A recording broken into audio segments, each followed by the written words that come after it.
name's Nadia. Hi, my name is Minnie. Hi, it's William. Hi, my name is Mark Tate. Hello, my name's Paula. And we are the board for You Can Be a Doctor. I'm here to announce an exciting new opportunity for digital outreach. The world has changed a lot since we were last in schools. And the way we support you needs to change too. I know we haven't been as active as we'd have liked over the past couple of months, but as I'm sure you'll understand, most of our team works full-time as doctors within the NHS. And the unprecedented demand of COVID-19 has taken a lot of our focus. I know many of you at home will be equally affected by COVID-19. And there is more uncertainty than ever in what applying to medical school will look like. You Can Be a Doctor are committed to help more pupils from across Scotland get into medicine. And to do this, we're adapting all of our events into online resources.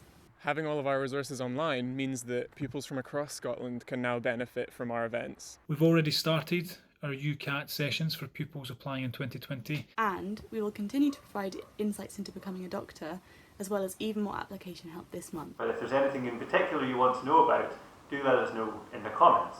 Remember, we've always got our website, youcanbeadoctor.co.uk, which has got lots of information on what it's like to be at medical school. And we're going to try and keep that as up to date as we can over the next few months. If there's anything in particular you would like to hear about, Feel free to email us at advice@youcanbeadoctor.co.uk, and one of our team of medical students or doctors will be able to try and answer that as quickly as possible. You can follow us on Twitter and Instagram for all the latest updates, and I hope when our new resources come out you will find them helpful. rest assured we'll be doing everything we can to continue our support, like how we were supported when we were in your shoes. I hope you all enjoy your summer. Good luck with your applications. I hope you enjoy what's left of your summer. Hopefully we'll all see you soon.